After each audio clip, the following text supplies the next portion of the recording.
Welcome to suggest master YouTube channel. আমার এই চ্যানেলে সবাইকে আরও একবার স্বাগত জানাই। আশা করি সবাই ভালো আছেন। আজকে যে ভিডিওটা নিয়ে আপনাদের সাথে হাজির হয়েছে, ভিডিওটা সবার জন্য অবশ্যই গুরুত্বপূর্ণ। 2024 সালে দাঁড়িয়ে কেউ কোনো ফ্রডে বা কোনো ফেক জিনিসে পা দেননি আজ পর্যন্ত, কিন্তু খুবই এরকম কম রয়েছে। আপনি 99% মানুষ কিন্তু এই বিভিন্ন ধরনের ফ্রডে বা ফেক জিনিসে কিন্তু পা দিয়েছেন। এই কারণেই বলা হচ্ছে যে এই ভিডিওটি আপনি লাস্ট অবধি দেখবেন। অবশ্যই ভিডিওটি স্কিপ না করে অবশ্যই লাস্ট অবধি দেখুন, না হলে কিন্তু আপনি অবশ্যই অনেক গুরুত্বপূর্ণ তথ্য থেকে কিন্তু বাদ পড়ে যাবেন। এই সমস্ত জিনিসগুলো কিন্তু আপনার অবশ্যই জানা দরকার। তাই চলুন ভিডিওটি লাস্ট অবধি দেখুন কি কি গুরুত্বপূর্ণ জিনিস রয়েছে আপনার সাথে। যদি আমরা প্রথমে বলি যে আপনি হয়তো কোথাও দাঁড়িয়ে রয়েছেন, এই সময় কেউ এসেছে এবং বলছে যে আমার ব্যাগটা ধরুন, আমি সামান্য একটু জল আমি নিয়ে আসছি দোকান থেকে, আমাকে সাহায্য করুন এই ব্যাগটা ধরে। আমরা কি করি, সাধারণত ব্যাগটিকে ধরে নিই, কারণ আমরা সর্বদাই সরল মানুষ। কিন্তু এই ব্যাগের ভেতরে কী রহস্য রয়েছে কিন্তু সেটা আপনিও জানেন না, আমিও জানি না। কিন্তু যে আপনাকে ব্যাগটি দিচ্ছে সে এর আসল রহস্য জানে। ধরুন ব্যাগটির ভিতরে কিছু গুরুত্বপূর্ণ বা কোনো খারাপ জিনিস রয়েছে, কিন্তু সেই জিনিসটি আপনার হাতে তিনি দিয়ে চলে গেলেন। এরপরে আপনি ওই ব্যাগটিকে নিয়ে কী করবেন? এটি কিন্তু একটি খুবই ফ্রড বা ফাঁদ যেটা বলা যায়, যে আপনি কিন্তু বিভিন্ন ধরনের ফাঁদে পড়তে পারেন। তাই আমি বলবো যে অবশ্যই এই ধরনের কেউ যদি ব্যাগ আপনাকে দেন, অবশ্যই কিন্তু আপনি এই ব্যাগটা কোনোভাবেই নেবেন না, কারণ এর ভেতরে কি রয়েছে আপনিও জানেন না আর আমিও জানি না। বোঝা গেল আশা করি এটি কী ধরনের ফাঁদ। এরপরে যে দ্বিতীয় নম্বর যেটি রয়েছে সেটি হলো, আমরা সাধারণত দেখে থাকি কোনো রাস্তার ধারে বা কোনো সামনে স্ট্রিটের ধারে যে একটি কোনো স্মার্ট মোবাইল বা কোনো কিছু এরকম গ্যাজেট পড়ে থাকে। আমরা কি করি, সাধারণত সেগুলোকে কুড়িয়ে নিই। কিন্তু এটিও এক ধরনের ফ্রড হতে পারে, তা আমিও জানি আর আপনিও জানেন, কিন্তু আমরা কেউই জানি না আসল জিনিসটা কি, যে এর ভেতরে কি রয়েছে আসলে। আমরা তো কেউই জানি না, আমরা ভাবলাম এটা একটা কোনো গ্যাজেটস বা মোবাইল বা কোনো কিছু রয়েছে, তাই আমরা কুড়িয়ে নিলাম, হয়তো আমরা এই জিনিসটা পেয়ে গেলাম।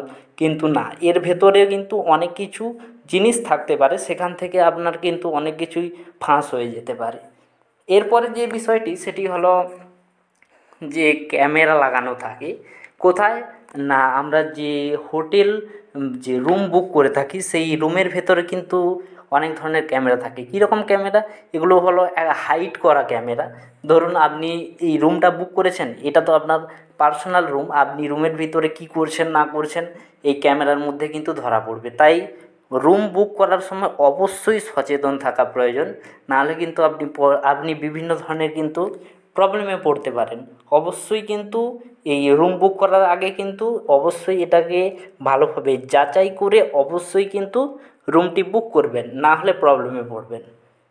এরপরে যে জিনিসটি আলোচনা করব সেটি খুবই একটা গুরুত্বপূর্ণ জিনিস, যে আমরা ফোন ইউজ করি বিভিন্ন ধরনের স্ট্রিটের পাশে দাঁড়িয়ে, বা আমরা স্ট্রিট দিয়ে যাওয়ার সময় বিভিন্ন ধরনের ফোনে কথা বলছি স্ট্রিটে চলার সময় বা কল করার সময় অবশ্যই কিন্তু আপনার সাবধান থাকাটা অত্যন্ত জরুরি, না হলে কিন্তু আপনার এই গুরুত্বপূর্ণ স্মার্ট মোবাইলটি চলে যেতে পারে, এটাও কিন্তু সাবধান রাখা জরুরি।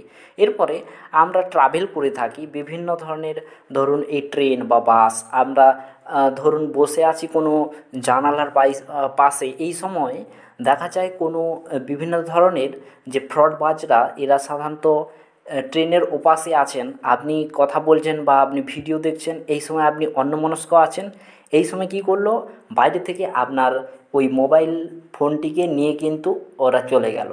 মানে এটা অবশ্যই কিন্তু আপনার বাইরে ঘোরার সময় অবশ্যই কিন্তু আপনার চোখ কান অবশ্যই কিন্তু খোলা রাখা দরকার, কারণ না হলে কিন্তু আপনার সমস্ত কিন্তু একেবারে ছিনিয়ে নিতে পারে। এরকম সমস্ত জায়গায় কিন্তু লোকও ঘোরাঘুরি করে। এরপরে যে ফ্রডটির কথা বলবো সেটি কিন্তু খুবই একটা ইম্পর্ট্যান্ট আজকের দিনে। ধরুন আপনাকে কেউ বলল যে ধরুন আপনি কোনো স্ট্রিট দিয়ে কার নিয়ে আসছেন বা বাইক নিয়ে আসছেন, এই সময় আপনাকে কেউ বলছেন যে আমার একটু লিফট চাই। আপনি কিন্তু সহসাই তাকে নির্বোধ ভেবে কিন্তু আপনি তাকে লিফট দিয়ে দেন, কিন্তু এটি খুবই যে মারাত্মক জিনিস কিন্তু আপনি তা না জেনে বুঝতে পারবেন না। আপনার কিন্তু বিভিন্ন ধরনের ফাঁদে ফেলা হচ্ছে এখান থেকে।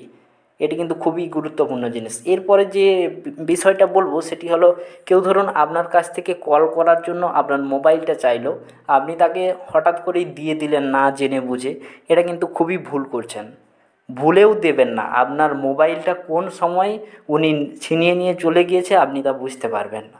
এরপরে আমরা অনেক সময় হয়তো কার নিয়ে আসছি রাতের বেলায়, সেই সময় দেখা গেল কোনো বাচ্চা মেয়ে দাঁড়িয়ে রয়েছে, আমরা নির্বোধভাবে তাকে সাহায্য করতে গেলাম, বা কোনো বনের মধ্যে কেউ দাঁড়িয়ে আছে, আমরা তাকে সাহায্য করতে গেলাম নির্বোধভাবে, কিন্তু সহসায় আমরা করলে কিন্তু যেতে পারি। এরপরে যেটি বলছি, আমরা মেট্রোতে চেপে থাকি। এই মেট্রোতেই যখন আমরা চেপে থাকি, আমরা গেটের সামনে দাঁড়িয়ে কিন্তু আমরা ফোন ইউজ করি। এই ফোন ইউজ করার সময় কিন্তু আপনি বোঝেন না বা আপনি দেখতে পাননি, কিন্তু অবশ্যই ট্র্যাপার কিন্তু অবশ্যই দাঁড়িয়ে রয়েছে আপনার পাশে। সে কিন্তু ওই গেট বন্ধ হওয়ার সাথে আগেই কিন্তু আপনার ওই ফোনটাকে কিন্তু ছিনিয়ে নিল, তখন আপনি কিছুই করতে পারবেন না। নেক্সট যেটির কথা বলবো, যদি আপনি অনেক যদি টাকা নিয়ে যদি যান, বা আপনি যদি কোনো একটা মার্কেটে অনেক টাকা নিয়ে যান, বা আপনি কোনো জায়গায় একটি বিশেষ কাজে অনেক টাকা নিয়ে যাচ্ছেন, সেই সময় কি করি আমরা, টাকাগুলো হয়তো কোনো দরকারে বের করি, কিন্তু এটা কিন্তু অবশ্যই ভুল জিনিস। অবশ্যই কিন্তু লোকালয়ে এই টাকা বের করবেন না, কারণ আমরা জানি যে দেওয়ালেরও কান আছে, এবং যারা ছিনতাইবাজ তারা কিন্তু অবশ্যই কিন্তু দাঁড়িয়ে রয়েছে। আপনি না দেখতে পেলেও কিন্তু তারা কিন্তু আপনাকে অবশ্যই দেখছে। এই কারণে বলবো যে আপনারা কিন্তু অবশ্যই এটি সাবধানে কিন্তু যে টাকার পরিমাণ বা অঙ্কগুলো সেগুলো কিন্তু আপনারা দেখে বা বিভিন্ন জায়গায় কোনো অপোজিট সাইডে কিন্তু খুলবেন, নাহলে কিন্তু আপনার সমস্ত টাকা ছিনতাই হয়ে যেতে পারে। আশা করি আজকের ভিডিও সম্বন্ধে ধারণা পেয়ে গেছেন। যদি ভিডিওটি ভালো লাগে অবশ্যই কিন্তু একটি লাইক করবেন, কমেন্ট করবেন এবং শেয়ার করবেন।